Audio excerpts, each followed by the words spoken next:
ಅಯ್ಯೋ, ನನಗೆ ಅಂಥ ಪರಿಸ್ಥಿತಿ ಬಂತು. ವೀಲ್ ಚೇರ್ ಮೇಲೆ ಓಡಾಡೋ ಪರಿಸ್ಥಿತಿ ಬಂತು. ಈಗ ನಿಂತ್ಕೊಂಬಕ್ಕೂ ಆಗ್ತಾ ಇಲ್ಲ. ನನ್ನ ಯಾಕಪ್ಪ ಇನ್ನೂ ಬದುಕಿಸಿದ್ಯಾ ದೇವ್ರೆ. ಅಯ್ಯೋ, ಎಲ್ಲರೂ ಆಡ್ಕೊತಾರೆ ಈಗ ಚಂದ್ರಕುಂಟ ಆಗೋದಾ ಅಂತನ. ಅಯ್ಯೋ ರೀ, ಬೇಜಾರು ಮಾಡ್ಕೋಬೇಡಿ, ಸುಮ್ಮನೆ ಇರ್ರಿ. ನನಗೂ ಬೇಜಾರಾಗುತ್ತೆ ನೀವು ಈ ತರ ಬೇಜಾರು ಮಾಡ್ಕೊಂಡ್ರೆ. ಏನೂ ಆಗಲ್ಲ, ಸ್ವಲ್ಪ ದಿನ ಹಿಂಗೆ ಸ್ವಲ್ಪ ಅಡ್ಡಾಡ್ತಾನ ಆಮೇಲೆ ನಡೆಯಕ್ಕೂ ಆಗುತ್ತೆ ಅಂತ ಡಾಕ್ಟರ್ ಹೇಳಿದ್ದಾರೆ. ಅದಕ್ಕೆ ನೀವು ಹಿಂಗೆ ಧೈರ್ಯ ಕಳ್ಕೊಬೇಡಿ. ನಾನಿದ್ದೀನಲ್ಲ ನಿಮ್ಮ ಜೊತೆಗೆ, ನಾನು ನಿಮಗೆ ಕಾಲಾಗಿರ್ತೀನಿ ಕಣ್ರಿ. ಈ ಥರ ಬೇಜಾರು ಮಾಡ್ಕೋಬೇಡಿ, ಸುಮ್ಮನೆ ಇರಿ. ನಿಮ್ಗೂ ಎಲ್ಲರ ಥರ ನಡೆಯೋ ಥರ ಆಗುತ್ತೆ. ಮುಂಚೆ ಯಾವ ಥರ ಇದ್ರು ಅದೇ ಥರ ಆಗ್ತೀರಾ, ಸುಮ್ಮನೆ ಇರಿ, ಧೈರ್ಯ ಕಳ್ಕೊಬೇಡಿ. ಏನೋ ಕವಿತಾ, ನನಗಂತೂ ಒಂಥರ ಮುಜುಗರ ಆದಂಗೆ ಆಗುತ್ತೆ ಈ ಥರ ವೀಲ್ ಚೇರ್ ಮೇಲೆ ಇಲ್ಲಿ ಹೊರಗಡೆ ಕುತ್ಕೊಂಬಕ್ಕೆ. ಏನು ಮಾಡ್ತೀಯ, ಒಳಗಡೆ ಇದ್ದು ಬೇಜಾರಾಯಿತು ಅಂತ ಹೇಳಿ ಇಲ್ಲಿ ಕರ್ಕೊಂಬ ಅಂತ ಹೇಳ್ದೆ. ಒಂದು ಸ್ವಲ್ಪ ಬಿಸಿಲು, ಹೊರಗಡೆ ವಾತಾವರಣ ನೋಡೋಣ ಅಂತನ. ರೀ, ನಾನು ಹೇಳಿದ್ರೆ ನೀವು ಕೇಳ್ತಾನೆ ಇರಲಿಲ್ಲ. ಹೊರಗಡೆ ಹೋಗೋಣ, ಗಾಳಿ ಬೆಳಕು ನೋಡಿರಂತೆ ಅಂದ್ರೆ ನೀವು ಈ 3 ದಿವಸದಿಂದನ ಒಳಗಡೆಯಿಂದ ಹೊರಗೆ ಬರಲೇ ಇಲ್ಲ. ನೋಡಿ, ಇವತ್ತು ಸ್ವಲ್ಪ ಬಿಸಿಲು ಗಾಳಿ ಎಲ್ಲ ಇರೋದಕ್ಕೆ ಒಂದ್ಸಲ ಮನ್ಸಿಗೆ ಏನೋ ಒಂಥರ ಸಮಾಧಾನ ಆಗುತ್ತೆ. ನಿಮ್ಗೂ ಒಂಥರ ಫ್ರೆಶ್ ಅನ್ಸುತ್ತೆ. ಹಾಸ್ಪಿಟ್ಲಲ್ಲಿ ಇದ್ರಿ, ತಿರ್ಗಾ ಮನೆಗೆ ಬಂದು ಮನೇಲೇ ಇದ್ರಿ, ಅದಕ್ಕೋಸ್ಕರನೇ ಹೊರಗಡೆ ಹೋಗೋಣ ಅಂತ ಹೇಳಿ ಕರ್ಕೊಂಬಂದಿದ್ದು. ಈಗ ನೋಡಿ, ಸ್ವಲ್ಪ ನಿಮ್ಗೆ ಸಮಾಧಾನ ಅನ್ನಿಸ್ತೈತೆ ತಾನೆ? ಹೌದು ಕವಿತಾ, ಹೊರಗಡೆ ಬಂದಿರೋದಕ್ಕೆ ಸ್ವಲ್ಪ ಏನೋ ಒಂದು ಸ್ವಲ್ಪ ಹೊಸ ಗಾಳಿ, ಹೊಸ ಬೆಳಕು ನೋಡಿರೋ ಥರ ಅನ್ನಿಸ್ತೈತಿ. ಆದರೆ ಈ ಕಾಲು ಕುಂಟಾಗಿದೆಯಲ್ಲ, ಯಾರನ್ನ ನೋಡಿದ್ರೆ ಆಡ್ಕೊಂತಾರೆ ಅಂತ ಹೊರಗಡೆನೇ ಬಂದಿರಲಿಲ್ಲ ಈ 3 ದಿವಸದಿಂದನ. ಇದ್ಯಾಕೋ ಚಂದ್ರು ಹೊರಗಡೆ ಬಂದು ಕೂತಿದ್ದಾನೆ? ಯಾಕಮ್ಮ ಕವಿತಾ, ಹೊರ ಕರ್ಕೊಂಬಂದಿದ್ಯಾ ಚಂದ್ರುನ? ಮಾವ, ಒಳಗಡೆ ಇದ್ದು ಅವ್ರಿಗೂ ಬೇಜಾರಾಗುತ್ತೆ. ಹೊರಗಡೆ ಸ್ವಲ್ಪ ಗಾಳಿ ಬಿಸಿಲು ವಾತಾವರಣ ನೋಡ್ಲಿ ಅಂತ ಹೇಳಿ ಹೊರಗಡೆ ಕರ್ಕೊಂಬಂದೆ ವೀಲ್ ಚೇರ್ ತಗೊಂಡು. ಅದಕ್ಕೆ ಅವ್ರಿಗೆ ಸ್ವಲ್ಪ ಮನಸ್ಸಿಗೆ ಸಮಾಧಾನ ಸಿಗುತ್ತೆ. ಹೊರಗಡೆ ಬಂದ್ರೆ ಒಳಗಡೆನೇ ಒಂಥರ ಬೆಳಕು, ಲೈಟಿನ ಬೆಳಕಿಗೂ ಅದಕ್ಕೂ ಒಂಥರ ಬೇಜಾರಾದಂಗಾಗುತ್ತೆ. ಮನಸ್ಸಿಗೂ ಒಂಥರ ಏನೋ ಚಿಂತೆ ಕಾಡುತ್ತೆ. ಅದಕ್ಕೆ ಹೊರಗಡೆ ಪ್ರಪಂಚ ನೋಡ್ಲಿ ಅಂತೇಳಿ ಕರ್ಕೊಂಬಂದೆ. ಅಲ್ಲಿ ಹಾಸ್ಪಿಟ್ಲಲ್ಲಿ ಆದ್ರು, ತಿರುಗಿ ಮನೆಗೆ ಬಂದು ಹೊರಕ್ಕೆ ಬಂದಿರಲಿಲ್ಲ. ಅದಕ್ಕೆ ಇವತ್ತು ಹೊರಕ್ಕೆ ಹೋಗೋಣ ಅಂತೇಳಿ ವೀಲ್ ಚೇರ್ ತಗೊಂಬಂದು ಇದ್ರ ಕೂರಿಸ್ಕೊಂಡು ಕರ್ಕೊಂಬಂದೆ. ಸ್ವಲ್ಪ ಹೊತ್ತು ಬಿಟ್ಟು ಒಳಗೆ ಕರ್ಕೊಂಡು ಹೋಗೋಣ ಅಂತ. ಅಯ್ಯೋ ಅದಕ್ಕೆ ಹೊರಕ್ಕೇನೋ ಕರ್ಕೊಂಬಂದ್ರಿ, ಸ್ವಲ್ಪ ಹೊತ್ತು ವೀಲ್ ಚೇರ್ ಹಂಗೆ ತಳ್ಕೊಂಡು ಸ್ವಲ್ಪ ಅಲ್ಲಿ ಹಂಗೇನೆ ಊರು ಬಿಟ್ಟು ಸ್ವಲ್ಪ ಮುಂದೆ ಹೋಗಿ ಹಂಗೇನೆ ಮಾತಾಡ್ಕೊಂಡು ಬನ್ನಿ. ಅಣ್ಣನಿಗೂ ಸ್ವಲ್ಪ ಮೈಂಡು ಫ್ರೆಶ್ ಅನ್ಸುತ್ತೆ, ನಿಮಗೂ ಅಷ್ಟೇನೆ. ಇಬ್ರು ಹೋಗಿ ಬನ್ನಿ, ತಳ್ಕೊಂಡು ಹೋಗಿ ಅತ್ಗೆ. ಏ ಬೇಡ, ಸುಮ್ಮನೆ ಇರೋ. ಯಾರನ್ನ ನೋಡಿದ್ರೆ ಆಡ್ಕೊಳಲ್ವಾ? ಅದು ಅಲ್ದೇನೆ ಅವ್ನು ಬೇರೆ ಕಾಲ್ ಬೇರೆ ನಿಂತ್ಕೊಳ್ಳೋಕ್ಕೂ ಆಗಲ್ಲ.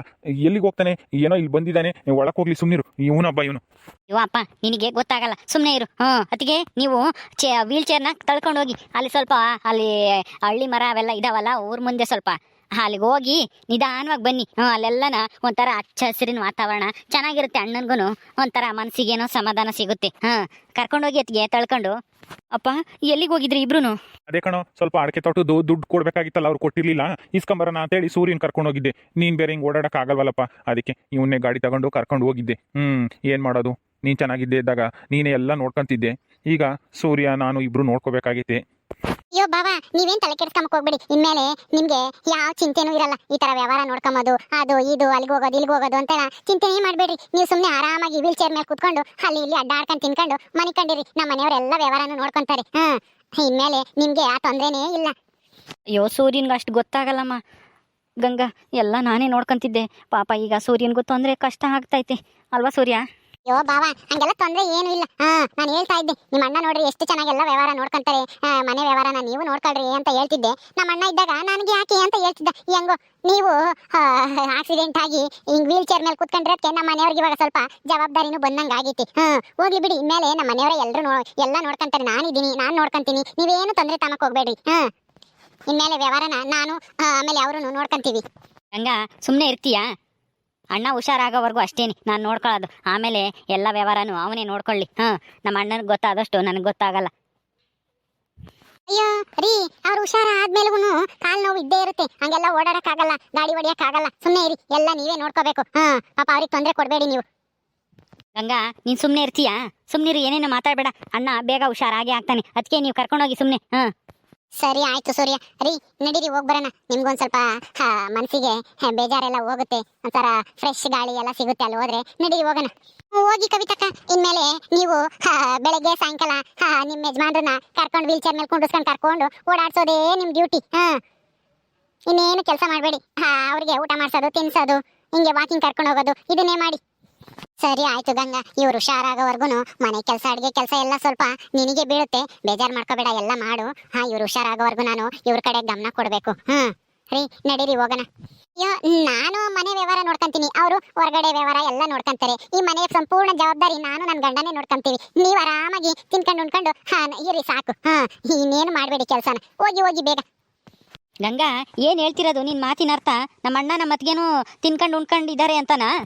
ಅಯ್ಯೋ ಯಾಕ್ರಿ ಎಲ್ಲದಕ್ಕೂ ತಪ್ಪು ತಿಳ್ಕೊಂತೀರಾ? ನಾನು ಒಂದು ಮಾತಾಡಿದ್ರೆ ಕಷ್ಟ, ಬಿಟ್ರೆ ಕಷ್ಟ. ನೀವಂತೂ ನಿಮ್ಮ ಅಣ್ಣ ಅತ್ತಿಗೆ ಬಗ್ಗೆ ಒಂದು ಮಾತಾಡಕ್ಕಿಲ್ಲ. ನಾನು ಒಳ್ಳೇದಕ್ಕೆ ತಾನೇ ಹೇಳಿದ್ದು. ನಿಮ್ಮ ಅಣ್ಣನ್ಗೆ ಇವಾಗ ಓಡಾಡಕ್ ಆಗ್ತಿಲ್ವಲ್ಲ, ಅವ್ರು ಹುಷಾರಾಗೋವರೆಗೂ ನಾವೇ ಎಲ್ಲ ವ್ಯವಹಾರನೂ ಮನೆ ಕೆಲಸ ಎಲ್ಲ ನೋಡ್ಕೊಳ್ಳೋಣ ಅಂತ ಹೇಳಿದೆ ಅಷ್ಟೇನೆ. ನೀವಂತೂ ಏನೇನೋ ತಪ್ಪು ತಿಳ್ಕೊಂತೀರಾ. ಬರೀ ನನ್ನ ಬಗ್ಗೆನ ನೆಗೆಟಿವ್ ಆಗೇ ಥಿಂಕ್ ಮಾಡ್ತೀರಪ್ಪ, ಯಾವುದು ಪಾಸಿಟಿವ್ ಆಗಿ ಥಿಂಕ್ ಮಾಡಂಗೇ ಇಲ್ಲ. ನೀನ್ ಹೇಳೋದು ಒಂಥರ ಹಂಗೆ ಇರುತ್ತೆ, ಎಲ್ಲ ನೆಗೆಟಿವ್ ಆಗೇ ಹೇಳ್ತೀಯ. ಯಾವುದು ಪಾಸಿಟಿವ್ ಆಗಿ ಥಿಂಕ್ ಮಾಡೋವಂಥದ್ದು ಏನು ಹೇಳಲ್ಲ ನೀನು. ಅತ್ತಿಗೆ ಕರ್ಕೊಂಡೋಗಿ, ನೀವು ಇವಳ ಬಗ್ಗೆ ತಲೆ ಕೆಡಿಸ್ಕೊಂಬಕ್ ಹೋಗ್ಬೇಡಿ.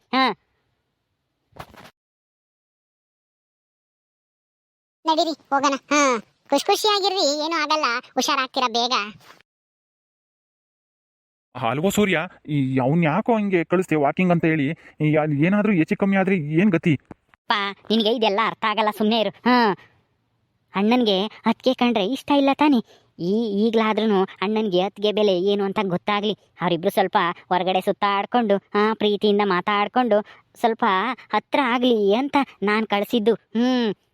ಗೊತ್ತಾಯ್ತಾ? ಓ ಹೌದೇನೋ, ಅದು ಸರಿನೇ ತಗೋ. ಗಂಡ ಹೆಂಡತಿ ಇಬ್ಬರೇನೆ ಕಷ್ಟ ಸುಖದಲ್ಲೇ ಗೊತ್ತಾಗೋದು. ಗಂಡ ಹೆಂಡತಿ ಎಷ್ಟು ಪ್ರೀತಿಸ್ತಾರೆ ಅಂತಾನ. ನಮ್ಮ ಚಂದ್ರಿಗೆ ನಮ್ಮ ಕವಿತನ ಬೆಲೆ ಈಗಲಾದ್ರೂ ಅರ್ಥ ಆಗುತ್ತೆ. ಒಳ್ಳೆ ಉಪಾಯನೇ ಹುಡುಕಿದ್ಯಾ. ನಿನ್ನ ಬರೀ ತುಂಟಾತ ಅಲ್ಲೇ ಅನ್ಕೊಂಡಿದ್ದೆ, ಪರವಾಗಿಲ್ಲ, ನಿನ್ನ ತಲೆಯಾಗ ಒಂದಿಷ್ಟು ಬುದ್ಧಿ ಐತೆ. ಅಪ್ಪ ನನಗೆ ಬುದ್ಧಿ ಇದ್ದೇ ಐತಿ, ಆದರೆ ನಿಮಗೆ ಗೊತ್ತಿರಲಿಲ್ಲ. ನೀವು ಯಾವಾಗಲೂ ಅಣ್ಣನ ಕರ್ಕೊಂಡು ಹೋಗ್ತಿದ್ರಲ್ಲ ಎಲ್ಲದಕ್ಕೂ, ಅದಕ್ಕೆ ನನ್ನ ಬಗ್ಗೆ ನಿಮಗೆ ಸರಿಯಾಗಿ ಗೊತ್ತಿರಲಿಲ್ಲ. ಈಗಲಾದ್ರೂ ಗೊತ್ತಾಯ್ತಾ ನಾನು ಎಷ್ಟು ಬುದ್ಧಿವಂತ ಅಂತ? ಸುಮ್ಮನೆ ನಡೆಯೋ ತರ್ಲೆ ಬುದ್ಧಿವಂತ ಅಂತೆ, ಬುದ್ಧಿವಂತ ಬರೀ ತರ್ಲೆ ಮಾತಾಡು ಅಂದರೆ ಮಾತಾಡ್ತೀಯ ಚೆನ್ನಾಗಿ. ನಡಿ ಹೋಗಿ ಊಟ ಮಾಡೋಣ. ನಿಮ್ಮ ಅಣ್ಣ ಅತ್ತಿಗೆ ಹಾಗೆ ರೌಂಡ್ ಹಾಕೊಂಡು ಬರಲಿ. ಸರಿಯಪ್ಪ ಬಾ. ಗಂಗಾ ಗಂಗಾ ಏನು ಯೋಚನೆ ಮಾಡ್ತಾ ಇದೀಯಾ? ನಡಿ, ನನಗೂ ಅಪ್ಪನಿಗೂ ಊಟಕ್ಕಿಕ್ಕು, ಊಟ ಮಾಡಿಬಿಟ್ಟು ನಾವು ತೋಟದ ಹತ್ರ ಹೋಗ್ಬೇಕು. ನಡೀರಿ ನಡೀರಿ, ಕುತ್ಕೊಂಡು ನಡೀರಿ, ಕೈ ತೊಳ್ಕೊಂಡು ಬರ್ತೀನಿ. ಸರಿ ಆಯ್ತು, ಬಾಪ ಒಳಕ್ಕೆ ಹೋಗೋಣ, ಬರ್ತಾಳಂತ ಅವಳು. ಓಹೋ, ಅಣ್ಣ ಅತ್ತಿಗೆ ದೂರ ಆಗಿದ್ರಲ್ಲ, ಅದಕ್ಕೆ ವಾಕಿಂಗ್ ಕಳಿಸ್ಬಿಟ್ಟು ಅಣ್ಣ ಅತ್ತಿಗೆನ ಒಂದು ಮಾಡಬೇಕು ಅಂತನ ನಿರ್ಧಾರ ಮಾಡ್ಕೊಂಡಿರಂಗೆ ಕಾಣ್ತಾನೆ ನನ್ನ ಗಂಡ. ನಾನೇನು ಅಂದ್ಕೊಂಡಿದ್ದೆ, ಬರೀ ಯಾವಾಗ್ಲೂ ಅಣ್ಣ ಅತ್ತಿಗೆ ಚೆನ್ನಾಗಿರ್ಲಿ, ಅಣ್ಣ ಅತ್ತಿಗೆ ಚೆನ್ನಾಗಿರ್ಲಿ ಅಂತಾನೆ ಯೋಚನೆ ಮಾಡೋದೇ ಆತ ನನ್ನ ಗಂಡಂದು. ನನ್ನ ಹೆಂಡತಿ ನಾನು ಚೆನ್ನಾಗಿರ್ಬೇಕು ಅಂತ ನಾನು ಸ್ವಲ್ಪನೂ ಯೋಚನೆನೇ ಮಾಡಲ್ಲ. ಅಣ್ಣ ಅತ್ತಿಗೆ ಅವು ಅದು ಎಷ್ಟು ದಿನ ಅಂತೇಳಿ ಅವರು ಬಾಲ ಇಟ್ಕೊಂಡಿರ್ತಾರೆ, ಇವರು ಒಂದಿಷ್ಟಾದ್ರೂ ಗೊತ್ತಾಗದ್ ಬೇಡವಾ? ನಾನು ಸ್ವಂತವಾಗಿ ಯೋಚನೆ ಮಾಡೋಣ. ನನಗೂ ಹೆಂಡತಿ ಇದ್ದಾಳಲ್ಲ, ಇನ್ನು ಮಕ್ಕಳು ಆಗ್ತಾರೆ ಮುಂದೆ, ನಮ್ದು ಅಂತ ಒಂದು ಸಂಸಾರ ಐತೆ, ನನಗೊಂದಿಷ್ಟು ದುಡ್ಡು ಕುಡಿಕಬೇಕು ಅಂತನ ತಲೆಯಾಗೇ ಇಲ್ಲ. ಯಾವಾಗ್ಲೂ ಅಣ್ಣ ಅತ್ತಿಗೆ ಅದೇ ಆಡ್ಬಿಟ್ಟೆ, ಇನ್ನೇನು ಗೊತ್ತಿಲ್ಲ ಇವ್ರಿಗೆ. ಅವರಿಬ್ರು ಚೆನ್ನಾಗಿದ್ರೆ ಸಾಕು, ಹೆಂಡತಿ ಹೆಂಗಾದ್ರೂ ಇರ್ಲಿ, ಏನು ಚಿಂತೆ ಇಲ್ಲ ಇವ್ರಿಗೆ. ಗಂಗಾ ಏನೇ ಅದು ಕಪ್ಪೆ ಒಟ್ರ ಗುಡ್ತಂಗೆ ಅಲ್ಲೇ ಬಾಗ್ಲಾಗ ನಿಂತ್ಕೊಂಡು ಒಟ್ರ ಗುಡ್ತಾ ಇದ್ಯಾ? ಬಾ ಊಟಕ್ಕಿಕ್ ಬಾ. ನಮ್ಮನ್ನು ಕಳಿಸ್ಬಿಟ್ಟು ಎಷ್ಟೊತ್ತಾಯ್ತು? ಅಲ್ಲೇ ಮಾತಾಡ್ಕೊಂಡು ನಿಂತಿದ್ಯಲ್ಲ ಒಬ್ಳೇನೆ. ಬಾ ಒಳಿಕೆ. ಹಂಗೆ ಮತ್ತೀಗ ಹೆಂಡತಿ ಮಾತಾಡಿದ್ರೆ ಹಂಗೆ ಅನ್ಸುತ್ತೆ ಎಲ್ಲ ಗಂಡಸರಿಗೂ. ಕಪ್ಪೆ ಒಟ್ರ ಗುಡ್ತಂಗಂತೆ ಕಪ್ಪೆ. ಅಲ್ಲ ಹೆಂಡತಿ ಏನಾನ ಹೇಳಿದ್ರೆ ಏನು ಕೇಳಲ್ಲ. ಉಂಬ ಕುಕ್ಕು, ತಿಂಡಿ ಕೊಡು, ನೀರು ಕೊಡು, ಸ್ನಾನಕ್ಕೆ ಬಿಸಿನೀರು ಕಾಯಿಸು ಅಂತ ಮಾತ್ರ ಹೇಳ್ತಾರೆ ಅಷ್ಟೇನೆ. ಅದು ಬಿಟ್ರೆ ಹೆಂಡತಿಗೆ ಏನ್ ಬೇಕು? ಸರ ಬೇಕಾ, ರೇಷ್ಮೆ ಸೀರೆ ಬೇಕಾ, ಅವಳಿಗೆ ಮೇಕಪ್ ಸೆಟ್ ಬೇಕಾ, ಎಲ್ಲಾನ ಕರ್ಕೊಂಡು ಹೋಗೋಣ ಶಾಪಿಂಗು, ತಿನ್ಸೋಣ ಏನಾನ, ಅದೆಲ್ಲ ಯೋಚನೆ ಇಲ್ಲ. ಇಂಥದಕ್ಕೆ ಮಾತ್ರ ಗಂಗಾ ಗಂಗಾ ಅಂತ ಅರಿಸ್ಕೊಂತಿರ್ತಾರೆ. ಬಾರೆ ಬೇಗ. ಏನಿನ್ನ ಹಂಗೆ ಒಬ್ಳೇ ಮಾತಾಡ್ತಾ ಇದೆಯಲ್ಲ? ಬಾ ಒಬ್ಳೆ ಮಾತಾಡ್ಕೊಂಡು ನೋಡಿ, ಒಬ್ಳೆ ಮಾತಾಡೋದು ಯಾರನ ಹೊರಗಡೆ ಇರೋರು ನೋಡಿರೆ ಆಮೇಲೆ ಹುಚ್ಚಿಗಿಚ್ಚು ಹಿಡ್ದೈತೆ ಅಂತ ಅನ್ಕೊಂತಾರೆ. ಬಾ ಒಳಿಕೆ. ಹುಚ್ಚು ನನಗೆಲ್ಲ ಹಿಡಿದಿರೋದು ನಿಮಗೆ. ಅತ್ತಿಗೆ ಅಣ್ಣ ಅನ್ನೋ ಹುಚ್ಚಿಡ್ದೈತಿ. ಆ ಹುಚ್ಚನ ಹೆಂಗ್ ಬಿಡಿಸ್ಬೇಕಂತ ಈ ಗಂಗನ್ಗೆ ಗೊತ್ತೈತಿ. ಓಕೆ ಸ್ನೇಹಿತರೆ, ಈ ವಿಡಿಯೋನ ಇಲ್ಲಿ ಮುಗಿಸ್ತಾ ಇದೀವಿ. ಈ ಕಥೆಯನ್ನು ಮುಂದುವರಿಯುತ್ತೆ. ನಿಮ್ಮೆಲ್ಲರಿಗೂ ಈ ವಿಡಿಯೋ ಇಷ್ಟ ಆದರೆ ಲೈಕ್ ಮಾಡಿ, ಶೇರ್ ಮಾಡಿರಿ. ಹಾಗೆ ಇನ್ನೂ ಯಾರ್ಯಾರು ನಮ್ಮ ಚಾನಲ್ ಸಬ್ಸ್ಕ್ರೈಬ್ ಮಾಡ್ಕೊಂಡಿಲ್ಲ ದಯವಿಟ್ಟು ಸಬ್ಸ್ಕ್ರೈಬ್ ಮಾಡ್ಕೊಳ್ರಿ. ಮುಂದಿನ ವಿಡಿಯೋದಲ್ಲಿ ಸಿಗ್ತೀವಿ. ನಮಸ್ಕಾರ.